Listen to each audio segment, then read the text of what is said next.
Hola, ¿qué tal? Mi nombre es León Sierra y en esta ocasión estoy presentando mi trabajo de análisis para el fin de la asignatura de arte y psicoanálisis, o psicoanálisis y arte, de la maestría de psicoanálisis y teoría de la cultura de la Universidad Complutense de Madrid con el maestro Rubén Carmine Fasolino.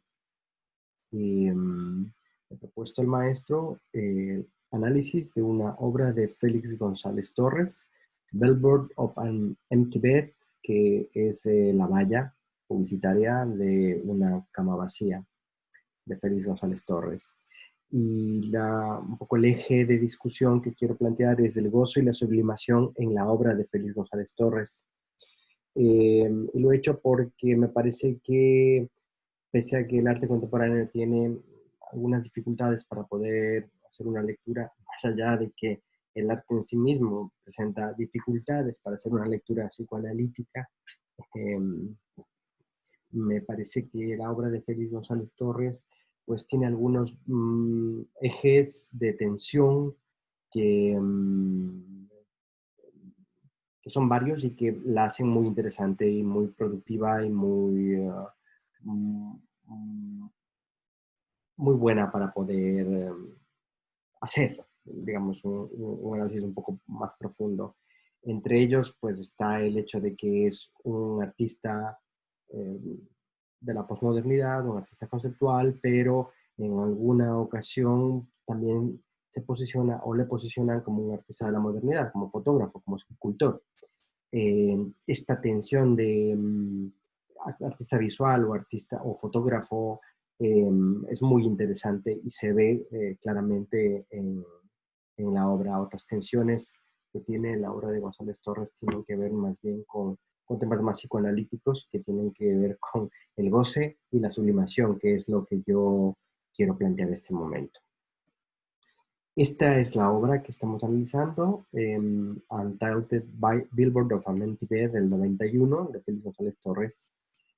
Félix González Torres es un ícono del arte contemporáneo, se ha convertido en un ícono del arte contemporáneo y además de los estudios de género en las maestrías y doctorados de Norteamérica y de Sudamérica, donde tienen incidencia estas líneas de investigación de las ciencias sociales. Se ha convertido en un icono, digo, porque ha sido capaz de en su obra transversalizar algunos ejes de género y de discurso postcolonial, digamos, ¿no? Él es cubano de nacimiento, pero estudió en Europa, vivió en Europa, se radicó en los Estados Unidos, hizo de su producción un escaparate para discutir su orientación sexual o la orientación sexual, digamos, y también lo hizo para discutir el azote que supuso la epidemia de VIH, ¿no?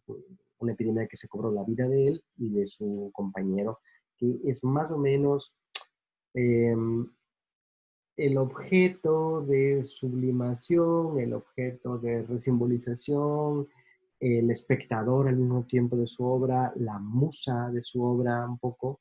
Digamos, esas también son algunos ejes que están transitando durante toda la obra de Félix González Torres, ¿no? Eh, Homosexual, marxista, actor exótico en el mundo del underground neoyorquino de los 80 y conocido por sus instalaciones, el creador cubano falleció en 1996. Fue generador de un minimalismo icónico, marcado por su activismo cultural. Murió a los 39 años de edad, también víctima del VIH. Esta es una descripción que la hace Nacho Ruiz en la revista de arte especializado Descubrir el Arte, el 20 de febrero de 2020, a propósito de que Félix González Torres se convirtió en el invitado de esta edición de la Feria Arco de Arte Contemporáneo, la feria más importante del arte contemporáneo hispanohablante o en Hispanoamérica, digamos, con un pie en Europa y un pie en Hispanoamérica. Es curioso porque esto también significa un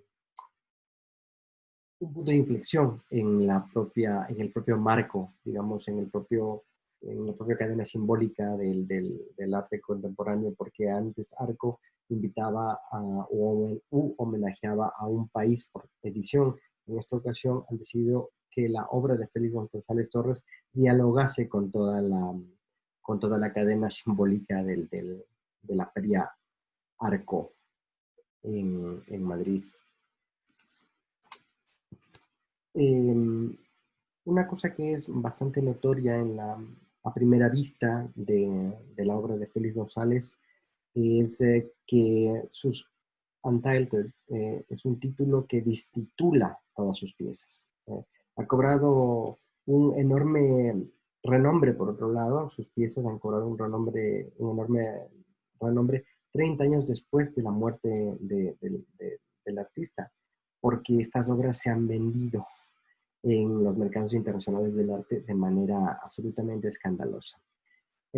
Aquí estoy también tensionando un poco lingüísticamente este tema de la propuesta del artista por no tener significante en el sin título, digamos, aunque todas las obras tienen un apellido, digamos, un segundo título, pero todas son sin título, pero al mismo tiempo eh, su muerte y la discusión sobre su obra ha generado un hiperrenombre. Dentro de la cadena significante del discurso capitalista, si se me permite.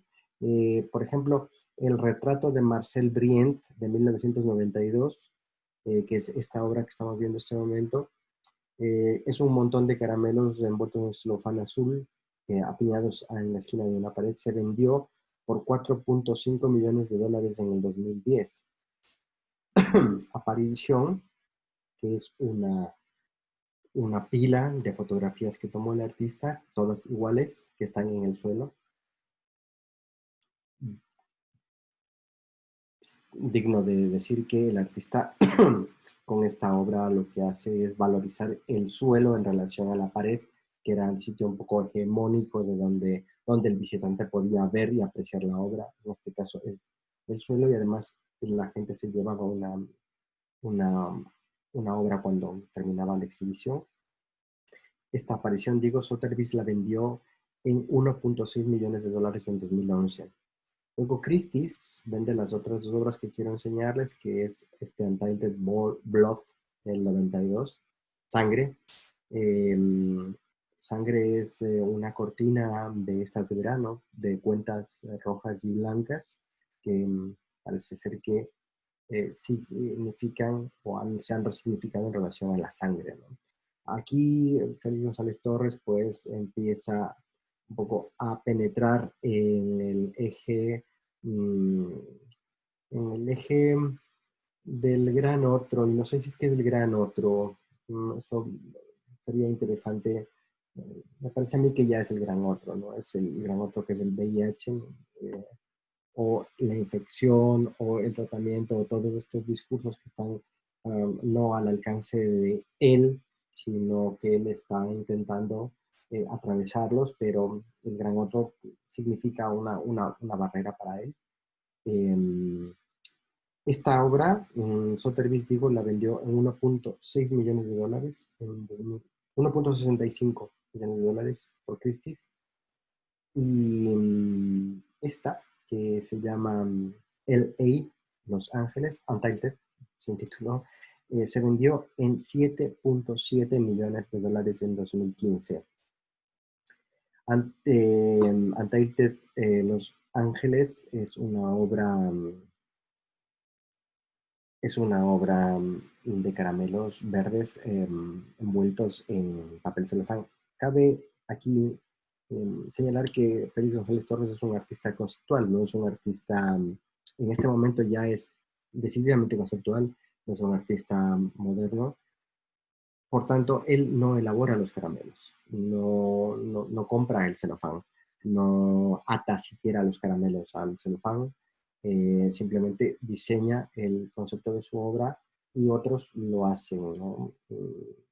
El significante del gran otro, o quizá el significante que el gran otro desplaza para estar fuera de la vista del sujeto, decía apoderarse del control de la cadena significante, se materializa en la obsesiva repetición, pienso, quizá pulsión por la repetición o goce de Félix González Torres. El goce no es de él, el goce es del otro, ¿no? Pero él pulsa continuamente a una repetición para poder atrapar ese lugar inatrapable que empieza a aparecer como un hueco, que es precisamente aquello que es el goce, no el goce del otro. El caramelo, la repetición de objetos, formatos, colores, así como los significados que los curadores construyen para la buena comprensión de la obra, la comprensión integral, la comprensión mediada de la obra, funciona como una reconstrucción del falo. Construcción por pérdida, construcción desde el discurso histérico que intenta metaforizar desde la pérdida con los elementos que el gran otro le aportan para su cadena significante. Luces y cuentas de colores para simbolizar los clubes y las discotecas, como estas luces que tengo aquí detrás mío, que son así las de su obra. Caramelos para la metonimia entre pastillas antirretrovirales y, y dulces para los niños, ¿no? El vacío central de la cosa que pensaba Recalcati citando a Lacan, erotizado por Prévert.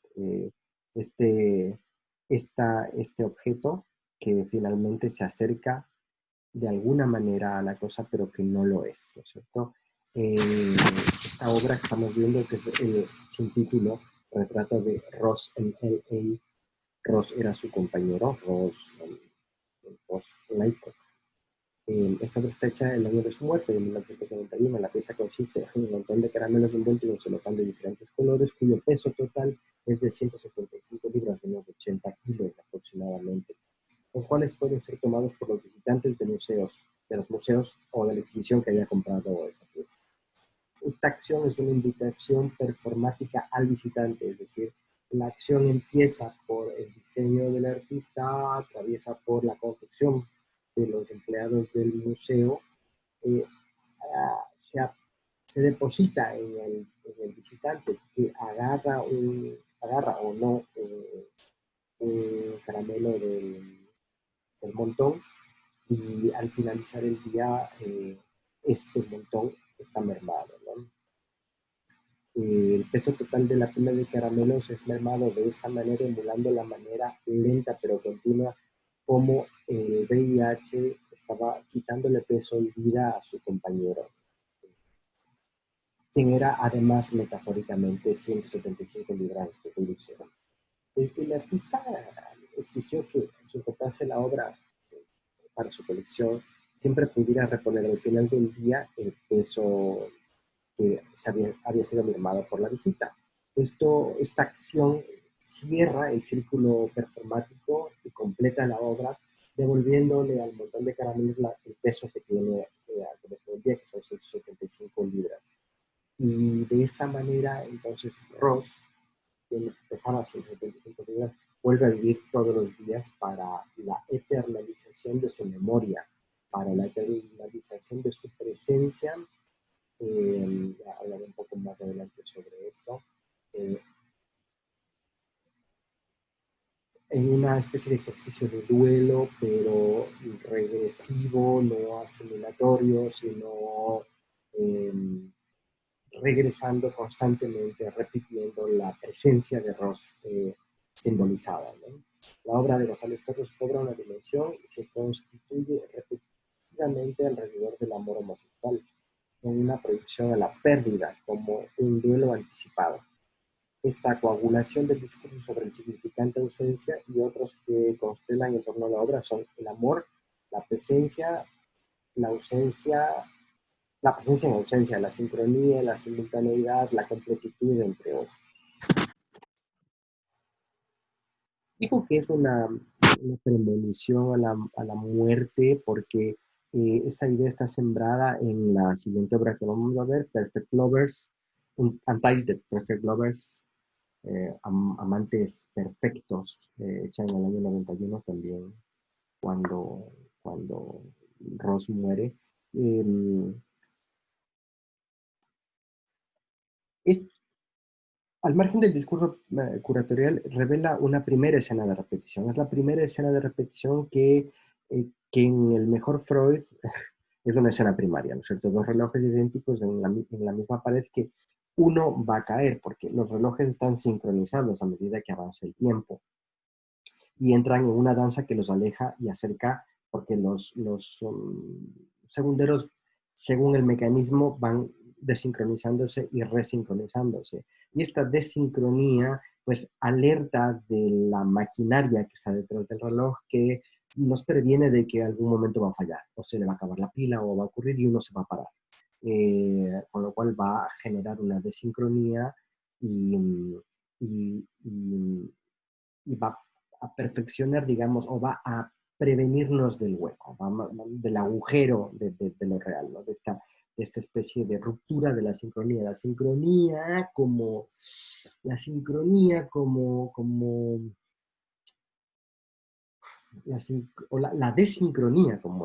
el gran otro, ¿no?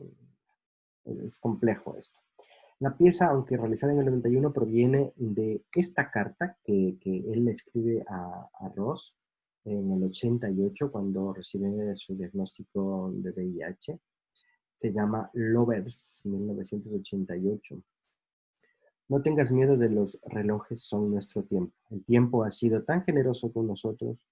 Dejamos huella en el tiempo con el dulce sabor de la victoria. Conquistamos el destino al encontrarnos en un tiempo determinado, en un lugar determinado. Somos productos del tiempo. Así que devolvemos el crédito a donde se debe, al tiempo. Estamos sincronizados ahora y siempre. Te amo. Y arriba dibuja estos dos relojes sincronizados, estos del 88. Se llama Lovers, y la obra que hace en el 91 se llama Perfect Lovers.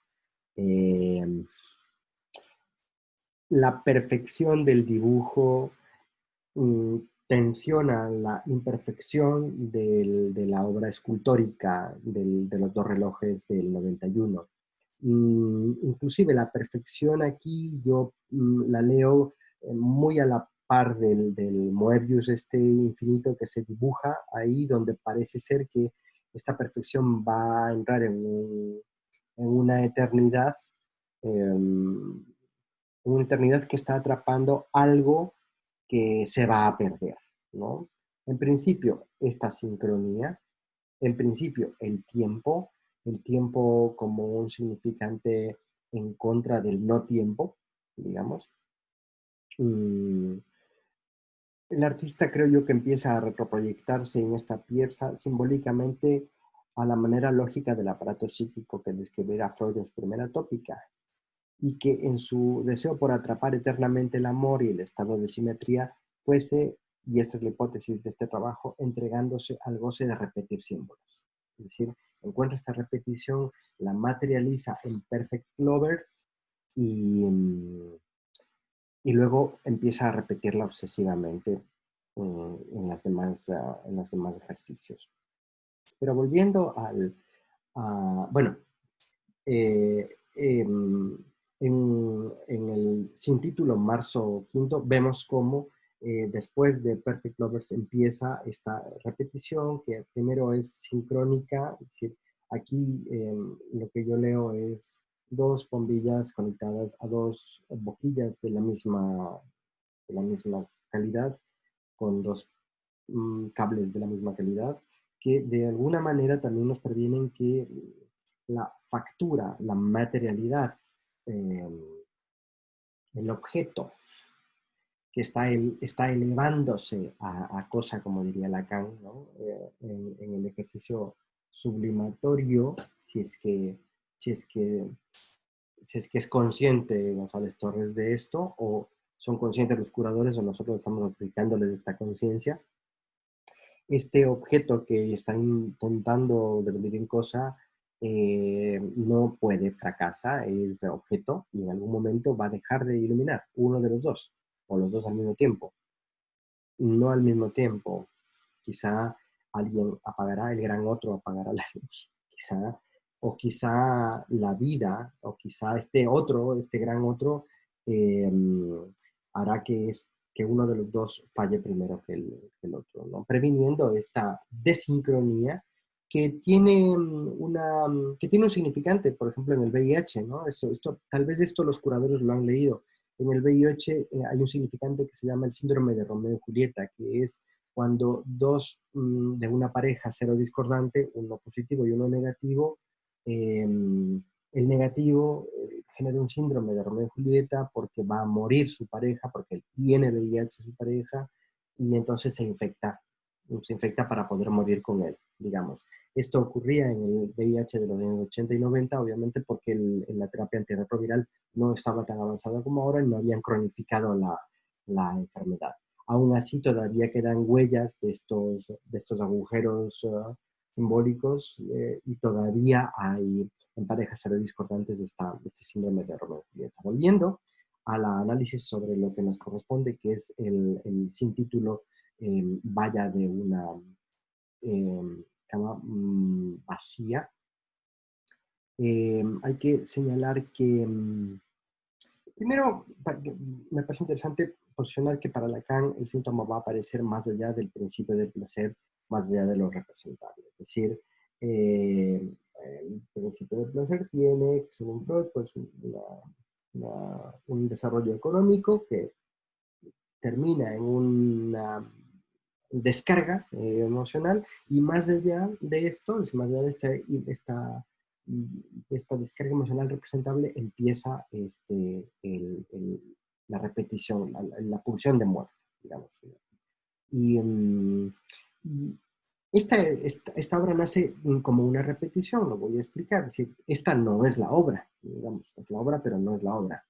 Es la fotografía que luego va a convertirse en la obra. La obra también es una acción performática, es decir, que no se completa exclusivamente solamente con la obra, pero en sí este es el significante que luego se va a repetir y que va a entrar dentro de la cadena de repetición, un poco en bucle, pero que el bucle forma parte de la obra, ¿no? Es una repetición de una colección de 24 vallas publicitarias que exhiben esta fotografía de esta cama vacía y deshecha. Al mismo tiempo que la cama devela la utilización por parte del cuerpo, permanece lo más importante. Y para mí lo más importante es el agujero. Es decir, aquí, eh, ¿qué es el objeto de esta fotografía? La cama. Bueno, la cama sí. Eh, pero más allá de eso, aquí me parece que lo que más se trasluce es pues una cama utilizada, una cama utilizada obviamente por un par de cuerpos, parece ser. Pueden ser un par de gatos también que se hayan sentado encima de las almohadas. Los curadores quieren ver detrás de estas almohadas una clarísima, un clarísimo guiño o una clarísima simbolización de la homosexualidad. Yo no la encuentro porque sean dos almohadas iguales y no tiene por qué ser una homosexualidad. Es decir, no hay camas con dos almohadas diferentes por lo regular, digamos. Eh, por lo regular, más bien veo una regularidad, más bien veo una continuidad en el símbolo de la cama. Lo que sí nos llama la atención es el uso, los dos agujeros claros que aparecen de las cabezas es como la representación del agujero, de la falta, es la representación de la falta, y falta el cuerpo en esa cama, faltan los cuerpos. Y aparecen otros agujeros que me parecen muy llamativos. El agujero que se dibuja como una especie de zigzag en el colchón de la cama, que es un agujero hecho por la máquina o por el humano que cosió ese colchón y que debajo de la sábana trasluce que hay un colchón, ¿no? Que no es una cama cualquiera, que no es una cama específica.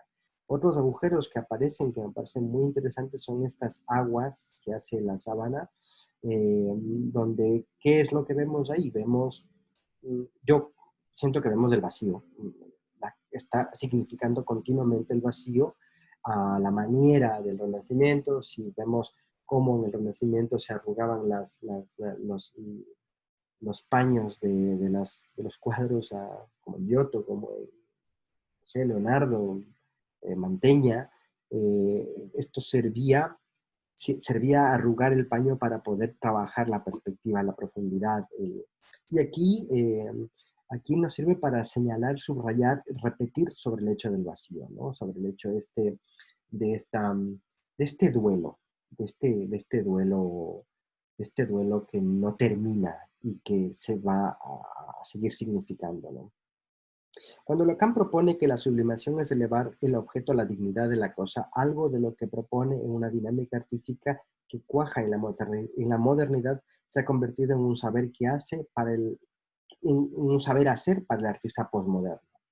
Este impulso por hablar en un lenguaje sublimante hace que hace de su obra un objeto pretencioso, pero nos deja ver rasgos de su pulsión yoica que conmueven y vienen como un equipaje más productivo en relación a la sublimación que su pretensión con los caramelos y las bombillas. Es decir, aquí yo veo que de todas maneras este impulso por repetir algo que es un agujero para él y que es algo que es más inatrapable, que bordea más el agujero, que no lo pone, no es una cosa, me parece que tiene que ver con este ejercicio de sublimación, más que con este síntoma de repetición, ¿no? Aquí están las vallas publicitarias.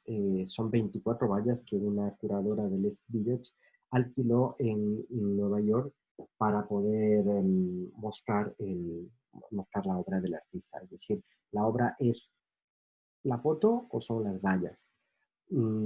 Las vallas no son iguales. Esta valla es más panorámica, con lo cual se ha comido parte de la cama, diciéndonos que la cama no es el objeto. Uf, la cama no es el objeto. La cama sirve como marco,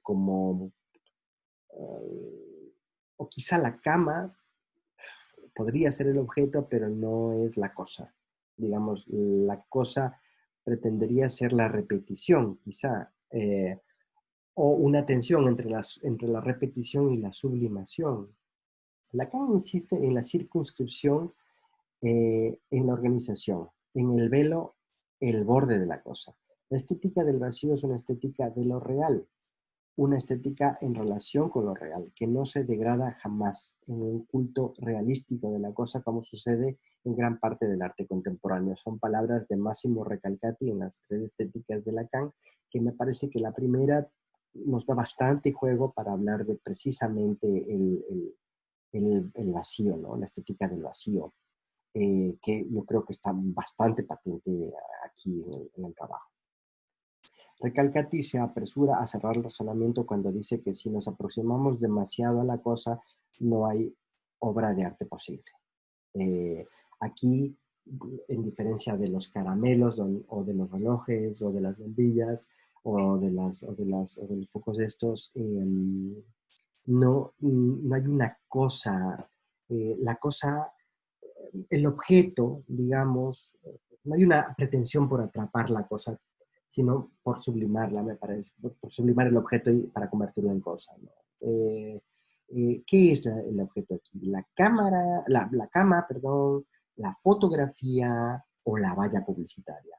O algún lugar intermedio que danza entre, mm, entre estos tres, ¿no? Em, Sin la relación con lo real, la cosa pierde su fuerza. Mientras tanto, una excesiva cercanía terminará por destruir cualquier sentimiento estético, apunta Recalcati. Em, y entonces yo creo que inconscientemente Félix González Torres nos está proponiendo esto con esto. Aquí aquí está develando otro lugar. La tensión entre lo dionisíaco, de los cuerpos en la cama, en contra o a favor, según se vea, de lo apolíneo, de la ausencia, y el duelo, que es una huella nietzscheana en el pensamiento de Lacan a través de Freud.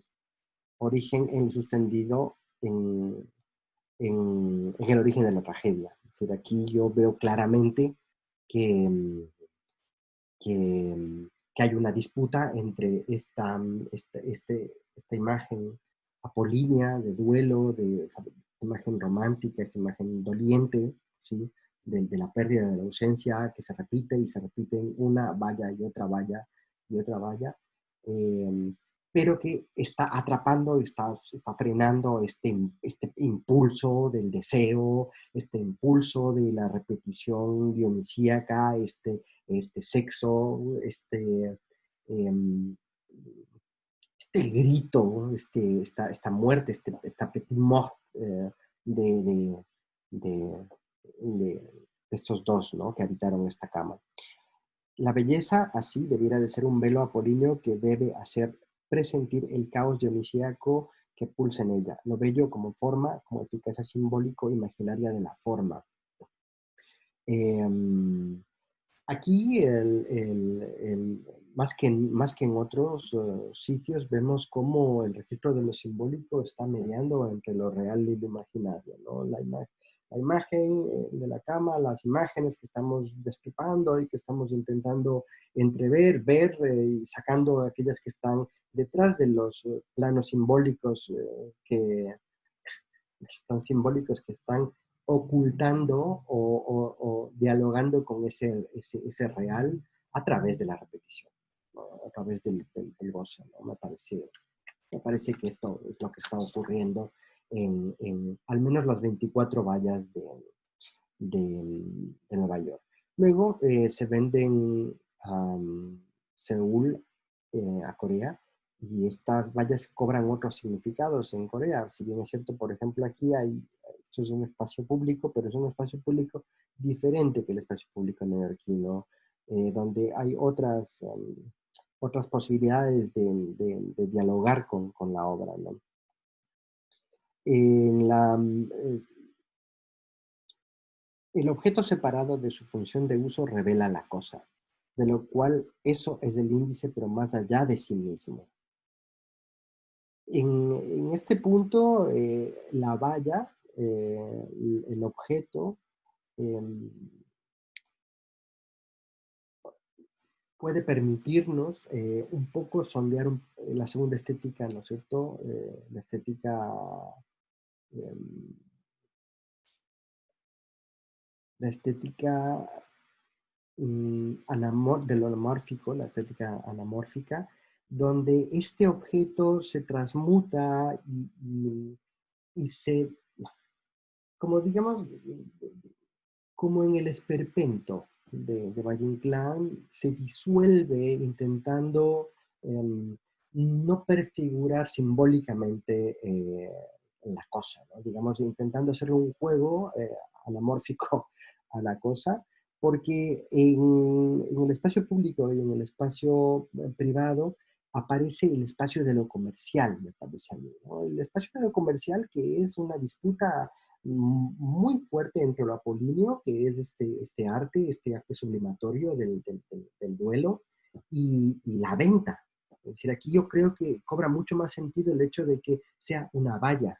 O sea, que el segundo significante, el título, no el destitulado, sea la valla publicitaria compitiendo con la publicidad, ¿no? Compitiendo con el discurso capitalista. En la segunda estética de Lacan, a función cuadro, como función que presentifica lo irrepresentable, punctum que agujerea la función studium a partir de Barthes. Es decir, este, esta cosa, este real, este real que puede aparecer, no sé si es que aparezca, estoy tentando, no aparece en estos espacios como el que estamos viendo, que es un espacio íntimo, un patio, aunque es espacio público, es un patio interior. Sin embargo, en el espacio público, donde la valla compite con otras vallas publicitarias, de repente esta publicidad que contiene la fotografía apolínea de repente nos apunta, nos, nos toca. Una disputa de la sublimación con la cosificación del discurso capitalista. eh, También estoy posicionando, creo que podría ser la estética del vacío permanente en la obra de González Torres, circunscribe y bordea el agujero de lo real, pero también en las vallas de la cama vacía se hace evidente una estética anamórfica que lo hace emerger, lo provoca, digamos. Y en la tercera estética, este es un regreso de la obra a los Estados Unidos, en San Antonio, Texas.